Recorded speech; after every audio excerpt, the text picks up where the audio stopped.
And the previous one, which we will go before we go to the future, we go to the past, and it was with low-code tools. So these have been kind of our technical requirements for making those Yes, games. and if you remember, we kicked off low-code game jam back in November. So, and then we ran it throughout the month, and now we're going to have a review and a wrap-up of low-code game jam. Yes. We got 25 games submitted to that jam. We're super proud of them. There's a lot of Bitsy projects, for instance, because that was one of the talks that we had. But we also had 4 amazing mentors that helped the feedback part of our 1-month game jam. Yes. We're going to welcome them back to the stage. So welcome Noora, Jere, and Chris back to our business, I guess. Welcome.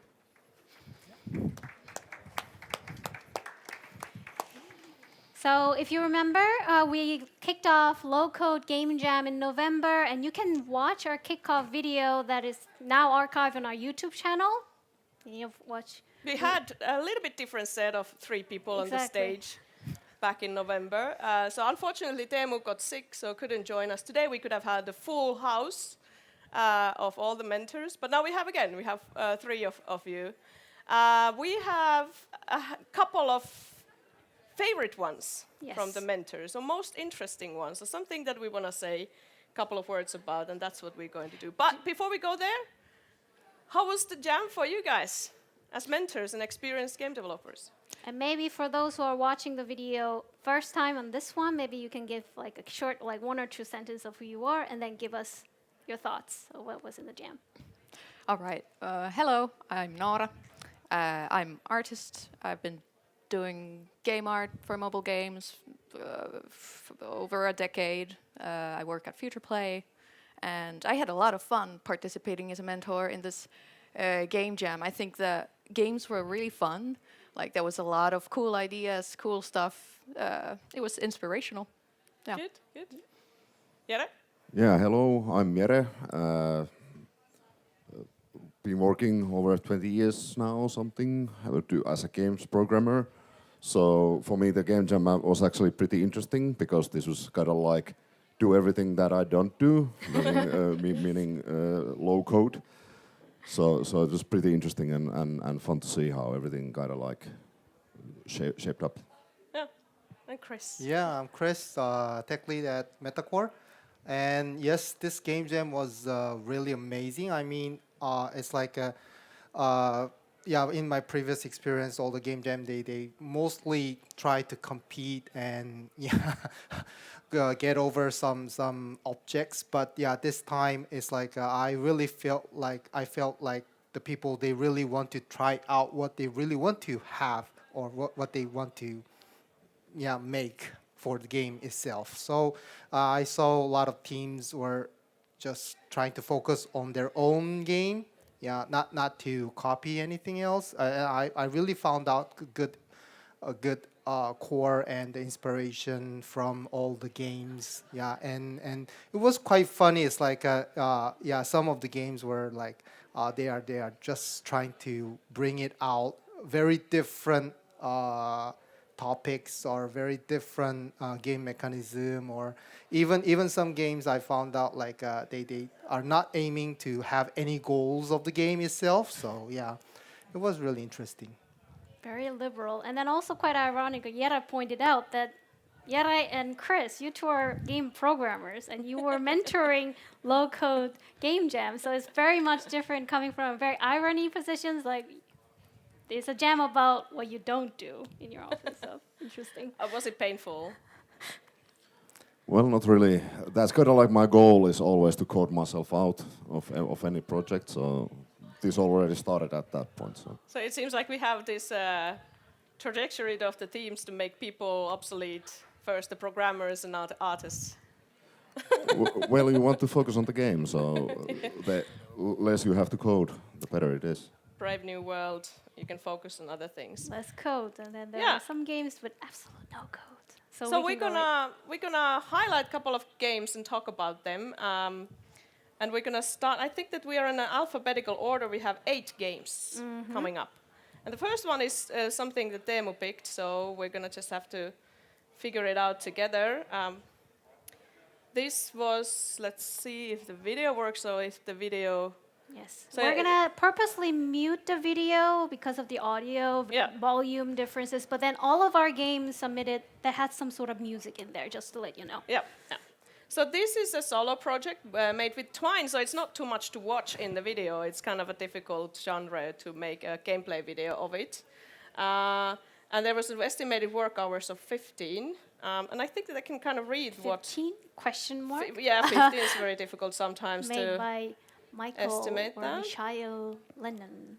So what Teemu said is that he really liked the relaxed small thing storytelling and also juxtaposing the two time periods clever. So I guess in this game you can have different time periods in a text adventure. Did you have a time to check this game specifically? Yeah, I played it. It was really interesting. So you basically start out like 30 years before, and then you do some decisions on how to prepare for a date. Then you have the date, and then like 30 years pass, and then like you have another date with the same person, and like it's interesting take on the winter theme as well, because like even though it's called the date night and it's the winter theme, like neither of them is like the sole like focus of the game. It's more like the winter is the background, and the creator, I think they said they wanted to create this cozy feeling, and I think they really were successful in that. It was very cozy, and the date night was like preparation of the date night and not the date night itself. Yeah. So maybe now with the new tools, this could be also like could be utilized in, because Twine games, they're interesting, but I personally, I'm not an author. I don't write things well in the fictional genre. But you know, there's tons of Twine games to explore, and they're great authors and writers. Well, for the next game jam, chat GPT or something. That is going to happen, Yeah. I'm pretty sure. And even in the next game jam, we can still use Twine or other ones. And I would like to mention the jammer who submitted this game. This was he or she's first game, so kudos on that. So Yeah, it's the first perfect. tryout. So that was a really nice attempt, and then good achievement has been unlocked. Congrats, Michael. Let's move to the next one. This is called Freezing Runner. Let's have the video running in this runner. So it's a bitsy game. And let's see who... Noora, do you want to explore this a little bit? It had 2 people working on it. It's bitsy. And they had around maybe 20 hours of work of this. Yeah, this was one of my picks. It's really interesting. I feel like 20 hours is not that much compared to how much like thought has been put into this game, because it has a very intricate story. Actually, there's like androids, and it's like post-apocalyptic world. Like the winter is kind of, it's like, yeah, it's winter, but it's a post-apocalyptic. I can't say the word. For some reason, it's difficult for the Finns. I don't know why, but it is. Yeah. But that's kind of winter, so of course there's no snow. You know, it's like just guns and fire, and you know. And I guess it's a bit spoilery, but the game does circle back. Like it's like when you end it, you start from the same place and you can play it again. So very, very interesting. And I think 20 hours from 2 people, like that's a great achievement. Yeah. It's wonderful to see these bitsy games that you kind of it looks very original for someone that hasn't done any bitsy games before. So I love it how the low-code tools gives you these possibilities of creating nice also visual experiences. Right. But yeah, so that's one of the bitsy games. There's more of those as well. I guess it's good that, Noora, you were mentioning the theme like 2 times already, because we didn't mention it. The word theme of the jam was winter. Winter. And I guess like the literal interpretation, that wouldn't be so interesting. But if you add something on top of it or make it as a backdrop and all sorts of kind of different ways of interpreting is interesting from our perspective and also from the mentor's side, I hope. Oh, and maybe I should mention something about the art since, that's my jam. I think it's really nice how, like, you can see how few pixels they used, but they have still made, like, different, like, there's, like, people hunching over in an airplane, protecting someone else, or something like, so it's like a minimum amount of information needed to convey, like, a situation, so that's pretty cool. And the color palette is very, like, striking, very, like, pink and stuff, but it does fit the narrative, I think. Yeah, it's good. It's I good. think out of all the Twine games that was sorry. Yeah, the graphics kind of remind me of the games of my youth with Commodore 64 and things like that. You didn't have that many pixels to play with, so. Yeah. Very nostalgic. Taking you back. Yes, and then out of the Twine games submitted, I think this definitely had way more characters and NPC differences. So it's quite amazing how many characters that has been described in this game. Yeah, just moving on. This was choice of Chris. I think Chris picked this. This is the only. Was it the only board game that we got? had two board two games, board games, and yeah. then this one had the video. The other one didn't had video Yeah. on, so unfortunately we only can bring like one. And this is But yeah, this is a team The of 3 ultimate goal of the people, game is to and help the the way villagers, that they but- described it, this is low code because they absolutely didn't program anything. it's a board game. Yeah, Unless yeah. you count your head. Yes, it's like yes, absolutely. There's no code, so yeah, it's absolutely met the the theme of Game Jam this time, and I really love this game because it show up so quite a good game mechanic core gameplay, and it looks like giving some the people to think about how to play the game. Yeah, and I think this is a quite, how can I say, kind of a quite feat to the board game playing together with your friends. Yeah, the only few things like maybe if there's a little bit more to compete with the others because it's a multiplayer, kind of a multiplayer game. And yeah, there is a still there is a score to win the game, but it's like isn't it sometimes we feel how to make my friends to just stay there or block the game progress or something like that, then it could be a little bit more fun to play together. So yeah, beside that, I think it's a really nice game. Yes. So there's a lot room to go forward with the project. Yes, absolutely. Because I'm really fishing lover, and it's like I was thinking like then what about the baits? Yeah, there's nothing about the baits. The spots. There's quite a lot of nice spots with the different fishes, but it's like sometimes your nice spot doesn't mean you can catch the fishes every time with the lot of amount or not. Yeah, so it's not like that. So it's like there's a lot of room to improve. Yeah, so the name of the game is Kalapaniikki, so it's fish panic in English. And I guess there is this tradition in the Finnish gaming scene to have different pilkki games, so like fishing in the hole of the ice. Have you done that in your actual lives? Have you done? No? How is it possible? I've seen the hole, but like I didn't dare go into it. I don't know You how didn't- fishing works. didn't- so. You didn't jump into the warp with your fishing gear. But yeah, it's very Finnish also and very wintry. And it's very crafty. Look at all those like footages. There are like tiny tools that you Yeah. put together, and also the live gameplay video that they submitted actually goes through some storylines. Yeah. And I love that they use the tactile things of like putting things into the slots there. That's very smart. From a game developer perspective, making a board game is actually one of the best things you can do, because when you have graphics and other stuff, it's easy to hide the actual game from it. But if you make a board game, everything is there. It has to be there. It has to work. So it's actually a lot harder to make a good board game than it is to make something that looks flashy and is kind of fun for a while. Yeah. So you have to focus on the rules, and then the players have to also deploy of the action on the rules, and Yeah, and if the rules don't work, then it's immediately obvious. So. Yeah. And it takes long time to test. So sometimes when people think that analog games or board games are easy ways for game development, I would say that it takes tons of times to do the iterations. So it's hard to make them like completely balanced, for instance, for a game jam submission.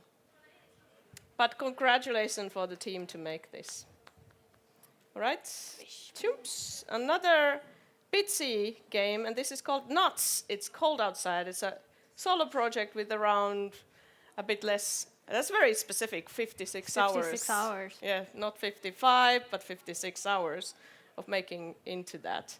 I guess this was actually picked by a couple of you. Yeah, it was actually picked by all of you on the stage actually today. Everybody picked as one of their favorites.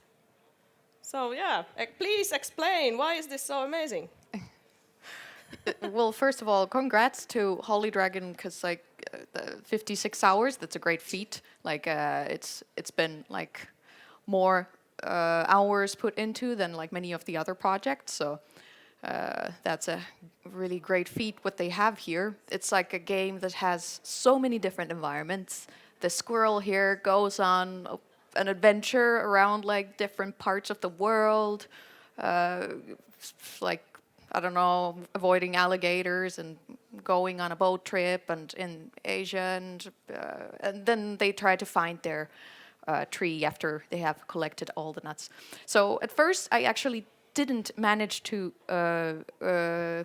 go forward in the game because I got stuck in a place. Me too. Yeah, but then I found out what has to be done. So I played the whole game, and I noticed how much like how many characters this game has. And I think like artistically, like I think because they've used so much like love and effort in this, like I would pick this as one of the like great thumbs up from the artistic point of view. Like great job. I think the characters are very cute.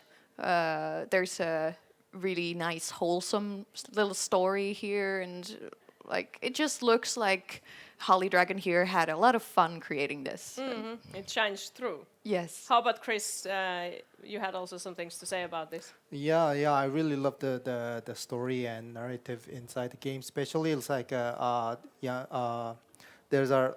you can see there's small images, different colors. Some characters are moving. Yeah, sometimes jumping, sometimes just struggling, something like that. So it's really gives some kind of a image. Not only the text itself, it gives some feeling from the text. So I really love that. Yeah. So I think the Holy Dragon really pay attention to share the feeling of the game to the player.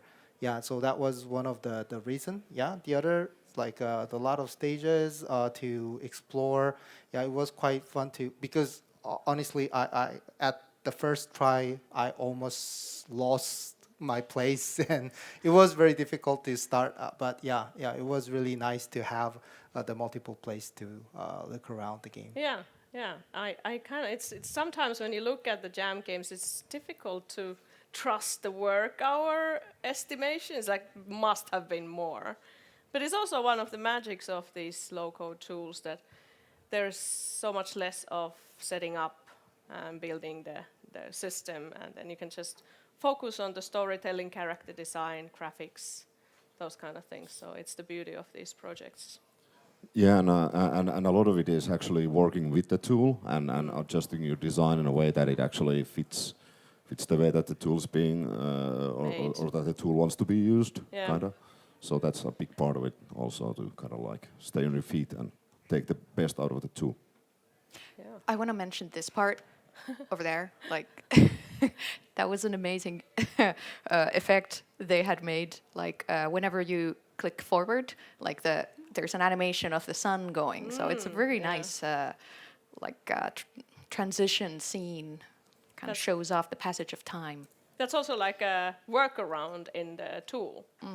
And that's what I love these low-code tools so greatly, that they seem like very limited, but then it almost like itches your fingers, like what could I do, like make the thing that was meant to be that to actually make another thing, and kind of break the system or like play against the tool in a way. So it's a playful act in itself. I'm pretty sure that Jere, you can also have this itching on the other platforms? Yeah, well, I've created a lot of these tools for internal game development, and it always goes that way that you create a tool, and then someone kind of like uses it in a way that it was never meant to be used, and well, it happens every time. How do you feel about that when it happens? Well, it's where the creativity actually really happens, and then you can change the tool, of course, if I'm in charge of it. So I feel it's a positive force, but we are creators, so that's kind of like part of creativity is to basically take everything out that you can. Yeah, that's great. Okay, moving on. Great work, College Dragon. All right, this is crazy. So this is This Skiii. I don't know how you pronounce all the letters of I. So this is a team of 3 members, and estimated work hour together is 60. Not sure if they okay, sounds again quite small, but the tool is Excel. Excel. Yeah. Yes, the Excel that you guys know of. Everywhere. The spreadsheet thing. So it's like it doesn't sound that kind of a casual that the low-code tools can provide. Possible. It sounds much more hardcore. And did you have a chance to play this in Excel? Not really, I'm sorry, yeah, because I don't have the real Excel, Microsoft Excel. But yeah, I watched the video multiple times. Yeah, you play. It happens in Excel. It's not an animation that's in the cells. And you can see the thing flickering on the bottom of the screen. Something is going on with that computer trying to run this game. So I guess this was in the area of Teemu's, and I can read the message. Let's see. So unfortunately, I wasn't also able to play this game. The Excel sheet was somewhat broken, at least on my computer, in which also gave us an idea how important the gameplay video is in this type of jam, because it might work on your computer, it may not. But you definitely want to showcase the video that it actually works. It's very important in jam games that you make a video, even though it's not required, and ours requires that. So basically, Teemu says that kudos, low code hard mode. Yes. Have to give a nod for this just because the painful development platform chosen and coming up with a real-time game. And the theme is incorporated very well, and we can see that the skiing happens, or kind of this jumping thing happens there. I don't know if you need to survive or just have great jobs. But the team said that it is low code because they just wrote very little of the code itself. But I guess you would have to know this tool pretty well. It's not for everyone's. Somebody raised a hand. I am the developer. Oh, we have the jammer on site, yes. Let's have a mic for you. So maybe we have a cameo of the actual developer Oh, coming in. wow. Actual jammer. So yeah, I remember during the mentor session, they already had like somewhat this game built and was asking which XY chart is better for skiing. Yes. Yeah. So the low code part is because the only part I count as code is Visual Basic, which is basically Excel macro. Yeah. The rest is Excel formula. The if something on equals something times something. That is basically all of the game. Yeah. That is all of the game. Wow. That's amazing. That's amazing. If you look at the other page and click on any of the cells, it's just like a wall of text. Yeah. Right now it's on the video, but if you actually go and check in our It's just itch.io. a wall of formulas. It's insane. I think there is a budding scene for Excel games. How did you come up with the idea of using Excel? Is it like one of the things that you do? No, this is the first time I've made a game with Excel.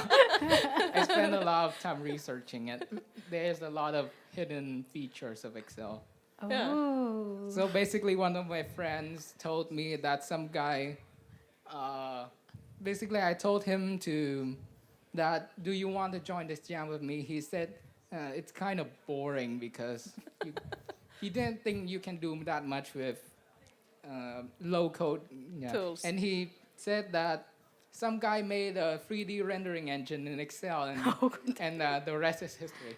Oh. This is amazing. Like creativity can be like thinking outside the box. So I think this definitely deserves like a creativity prize or Yeah. something. Jere, how do you feel about this Excel madness? Well, these kinds of things are my jam. Basically, take a tool that isn't meant for games and just make a game on it. So, not the first usage of Excel I've seen, but definitely a solid one. So, Yeah. kudos for that. Yep. Thank you. And Awesome. congrats. Congrats. Congrats, and then thank you for also joining here on site and talk with us. Yeah, with an online jam, you don't necessarily know if the developers are here or not. So if Exactly. you're there lurking, feel free to comment or just be anonymous in the crowd. So this one is the last winter, The last winter. and I guess let's see who was. It's a in there. team of multiple people, estimated Noora. hours 80 plus. Yeah, and they used Twine, and then a couple of other tools to make it visual and with audio. And I guess this was one of those teams that was saying that it took quite much more programming that they were anticipating for. So yeah, there's a lot of coding that you can do in Twine also. Yeah, this was one of those story games that we got a couple of. I really liked this one. It has a really nice story. Can I spoil it? Yes, Yeah. just go ahead. So there's two characters at this moment.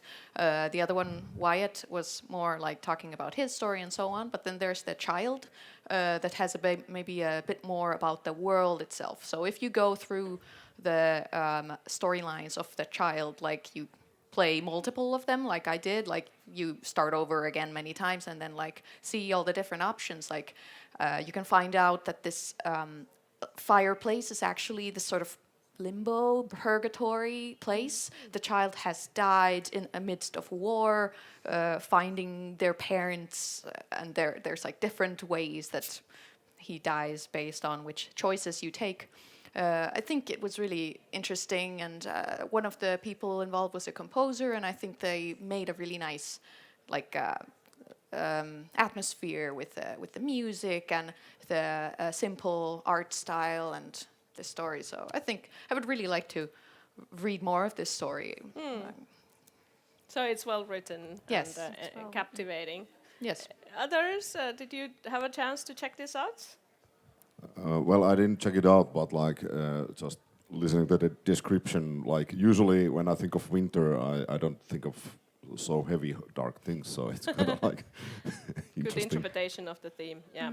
It's quite very, like, it definitely makes a very good mood of this dark, mysterious kind of atmosphere. But there is two sides of winter, especially like the Finns somehow like think of winter as very melancholic time of the year. So it can be joyous, happy, bright, but then there can also be this sort of darkness, this sort of beautiful darkness, you know, in winter. So I think this is beautifully dark. Solitude and resting, I guess. Yeah. If you And I think also I remember this team went through quite a lot of extensive brainstorming of discussing about what winter means and feels. Because it's a multicultural team, I believe. So they were also discussing here and there and that. So how winter is inspiring to game dev is also different in many different parts of the world. And it was part of the story by, of course, like it's harder for the characters to survive because of the winter and the cold and so on.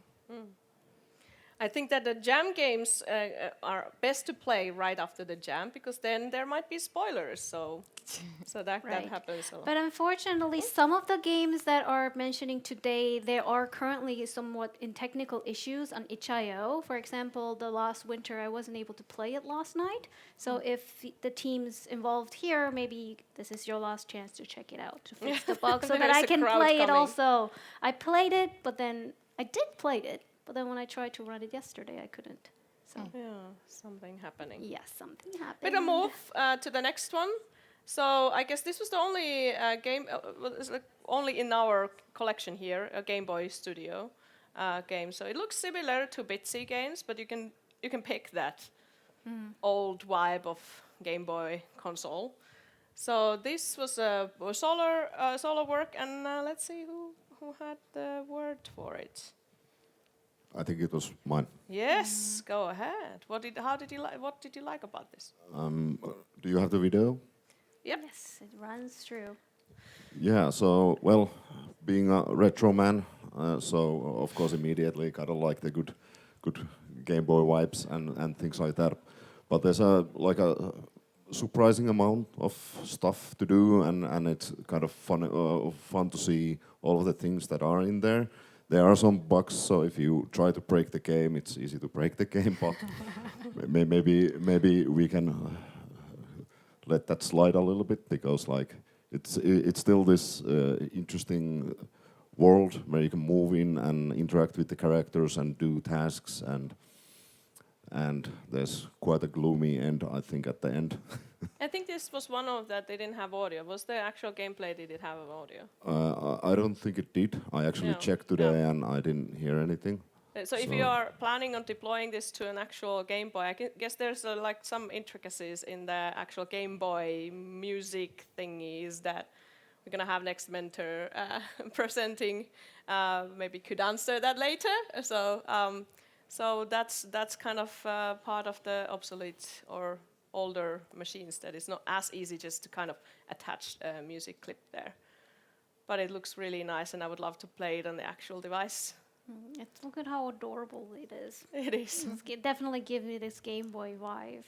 Yeah. So it's just a Game Boy Studio, and then the assets are created by the creator themselves. And I believe they made all the assets themselves, so I think this is really nice, very nice pixel artwork. Like you mentioned, adorable. Yeah. Shading, everything done so perfectly. Okay, so yeah, that's one of the low-code tools that we were also seeing, but this is a little bit a different take on the low-code tools. So Yeti Matchmaker 9000, immediately when there's 9000 at the end, makes it really super. There's a solo project, and this was done, most of the development was done on the Bolt side of Unity, which is not considered as low-code, but the Bolt of it. Low-code. Yeah, it's a visual scripting thing, I think. So.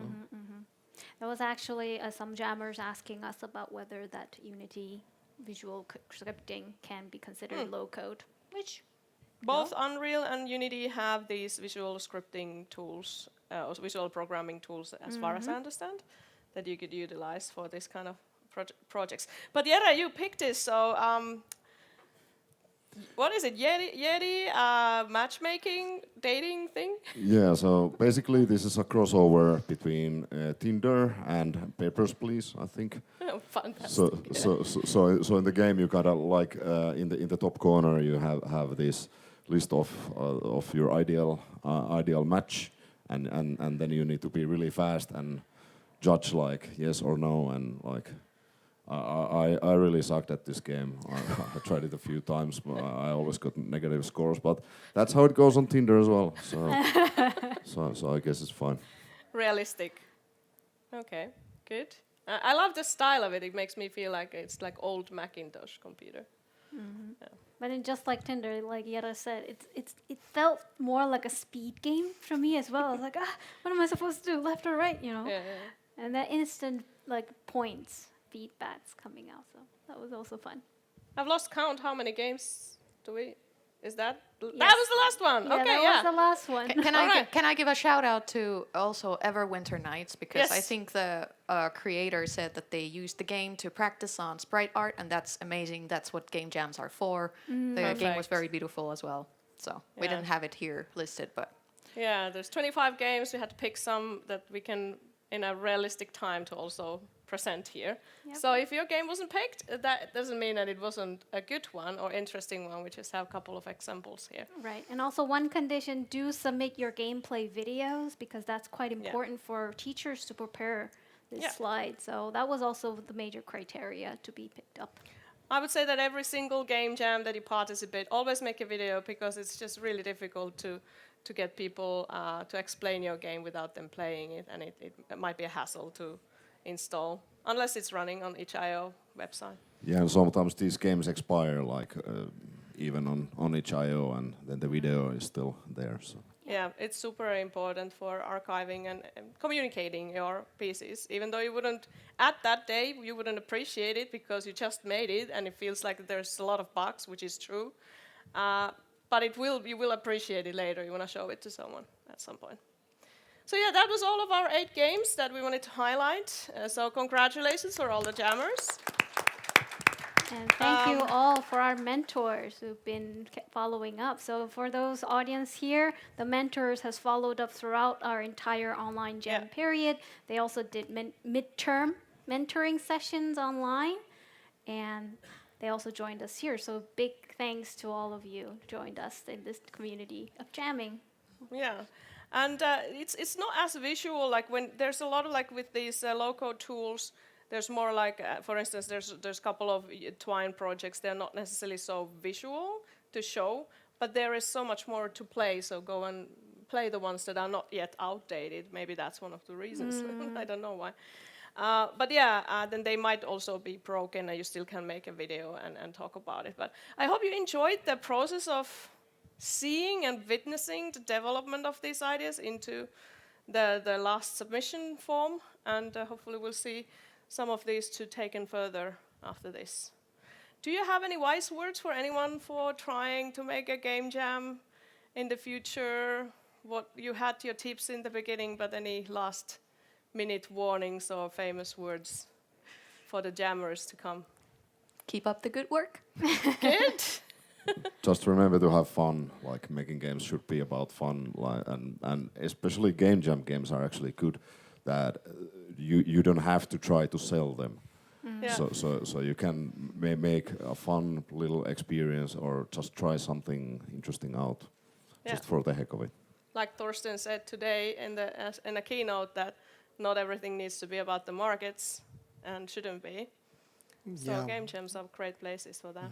I totally agree. It's like the game jam, you can show up your ideas, and even the game is not fully finished, you still can show up the game to the audience, and I think that's the most important for the game jam. Indeed.